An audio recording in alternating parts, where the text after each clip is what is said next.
Hello there, dear leader, dear listener. Thank you so much for tuning in. This is episode 79, part 1 of the Authentic Leadership Podcast. I'm your host, accredited coach CC Ojany-Bekhor. Today I want to talk about a word that is often misunderstood, and the word is surrender. Now, I have to admit, I used to get really triggered by this word too. I made it mean giving up. I made it mean helplessness. I was wrong. What have you made the word surrender mean?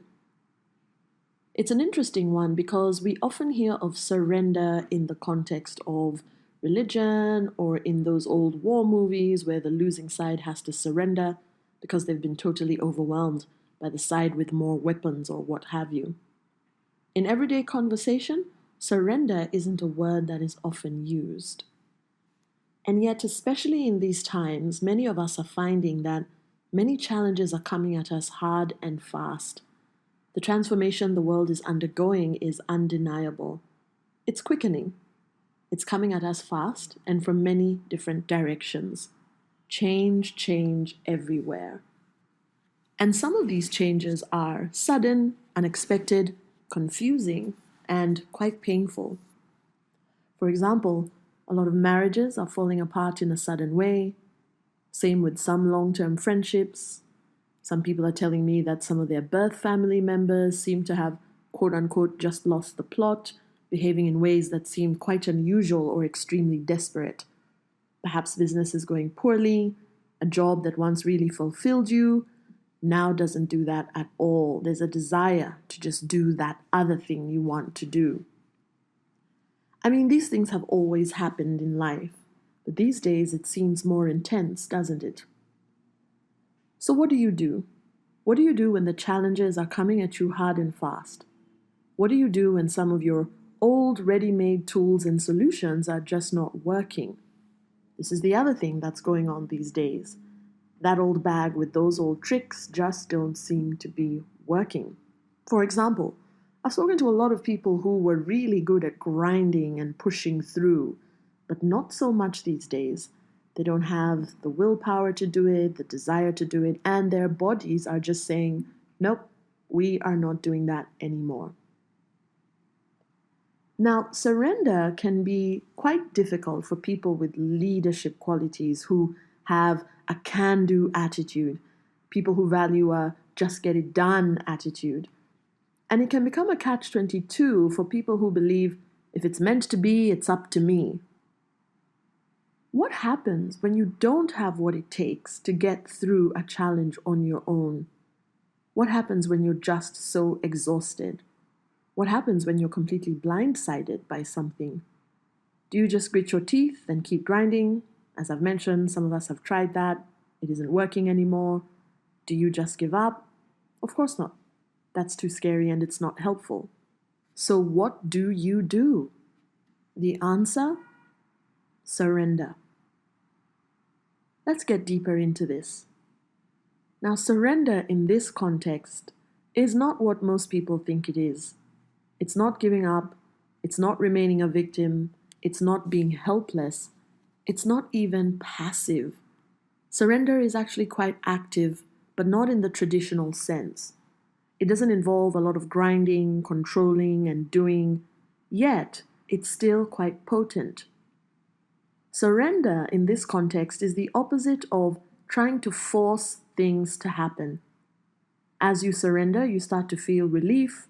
You start to feel and actually see that you are in fact supported. And all this, of course, will carry you through as you go through a tough patch in life. So, let's get into it even more. How do you surrender? I'm going to share with you a number of steps. Step number 1, acknowledgement. It begins with acknowledging what is so. Acknowledging the situation that you find yourself in. For example, okay, this relationship is ending. This business I started isn't doing it for me anymore. My body isn't feeling well. I'm tired. I'm struggling with parenting. Whatever the situation is, just acknowledge it. You see, denial keeps you in a state of hurting yourself Pretending that what is so is not so is problematic. Running around, doing a juggling act to keep all the balls of pretense in the air, no, denial is exhausting. So surrender begins with acknowledging what is so. Step number 2, grace.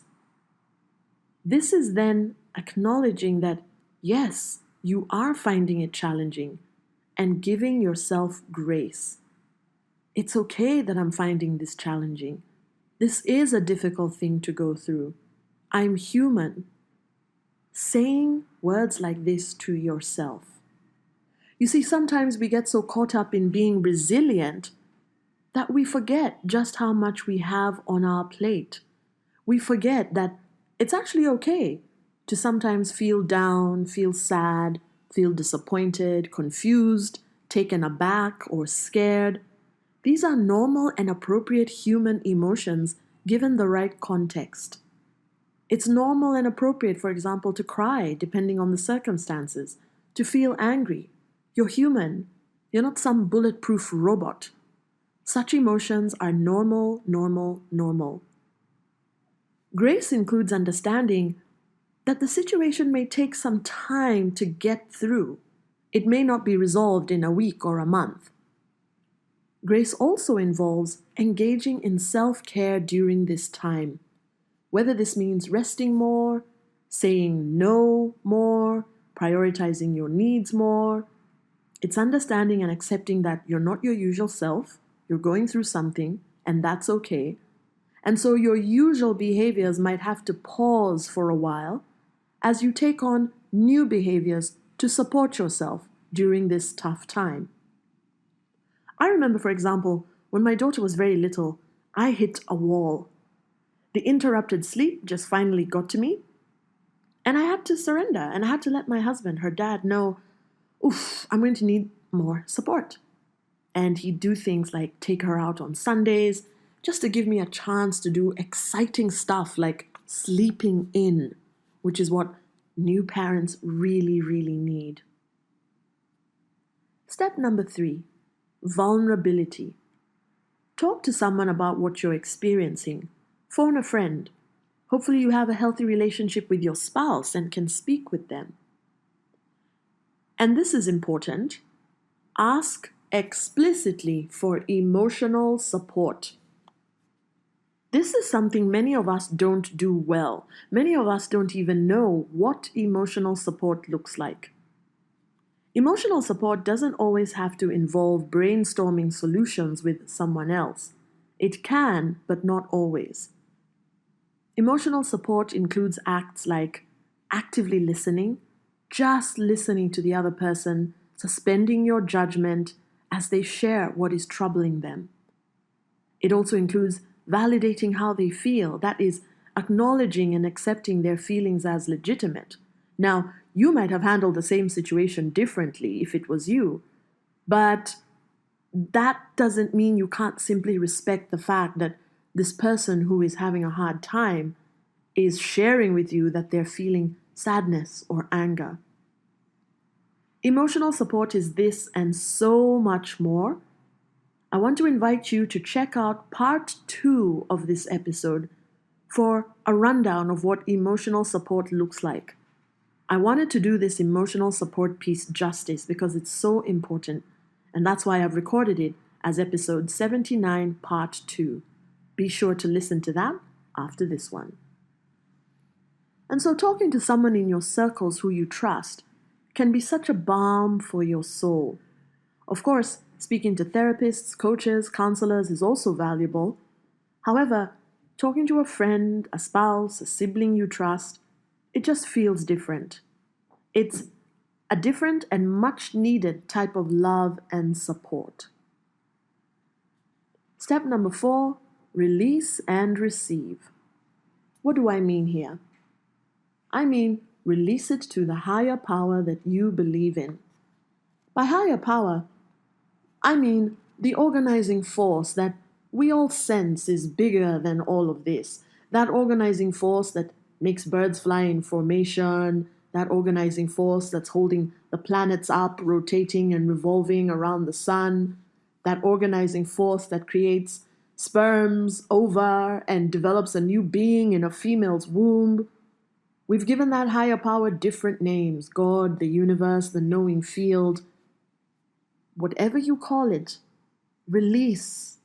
Release your stress and your challenges to this higher power that you believe in. Now, I should say something to the atheists who may be listening. I've coached atheists, and our conversations have always been very interesting. While the atheists that I've worked with may not believe in the traditional God that we learn about in religion, they've all acknowledged that yes, there is something bigger than us out there, organizing much of this whole thing we're calling life. Now here, with release and receive, I don't mean you beseechingly ask this higher power, please make this problem vanish when I wake up tomorrow. You might be disappointed if you do that. It's a softer yet potent prayer where you ask for help. No slick talk, no negotiating. You just humble yourself and you ask for help. I'm giving this over to you. Please help me with this one. That kind of prayer. And then you pay attention to any inspiration or any signs that you may receive. Now here's the thing. You have to get quiet in order to see some of these things. What do I mean? You might want to spend some time alone, avoid noise, crowds, chaotic environments. Instead, you want to spend some time in solitude, do some writing, do some reflecting, allow the space for ideas to come to you. Take yourself away maybe on a staycation. You know, in the context of how your life runs, what getting quiet would look like.